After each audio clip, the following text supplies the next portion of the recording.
fabulous to meet you for the first time. Finally. I know, finally, right? So great that we could meet here at Arlyn Studios in Austin and have this conversation.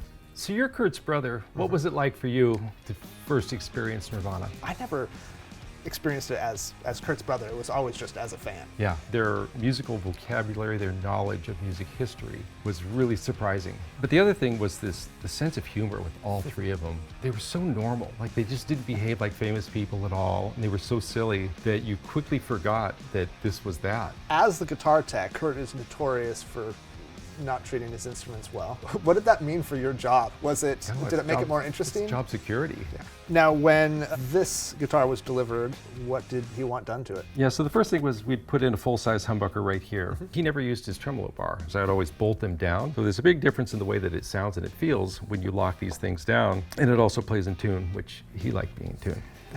A funny note, I wouldn't be surprised if I opened this up and found a shim made out of a playing card from the Andy Griffith Show.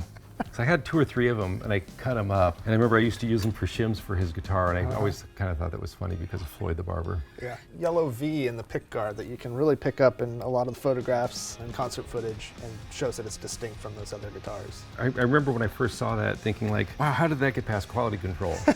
And Right? now it's my favorite thing about it. How's it feel to have it back in your hands? It's kind of like a day has never gone by. It brings back so many memories. This guitar was played prominently in the In Utero tour. I saw it at the Live and Loud concert.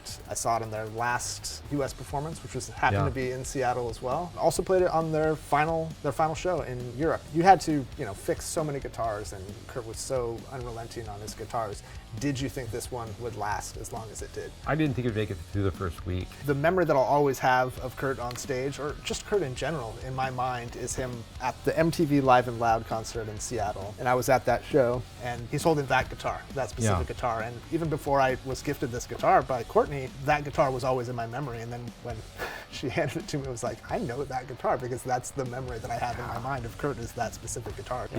He loved this thing. Yeah. So Ernie, for the last 18 years, this thing has been on display at the Museum of Pop Culture in Seattle. Hasn't been played in nearly 20 years. Do you want to give it a go? Yeah, let me give it a try. It's been about 30 years since I would play upside down for sound checks. Yeah. So, and I'm kind of blown away that it's still got the original strings on it.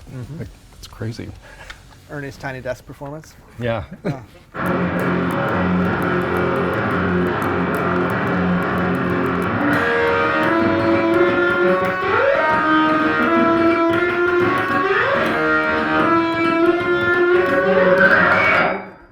I think the D was out, but Sounds great, man. it's what it is.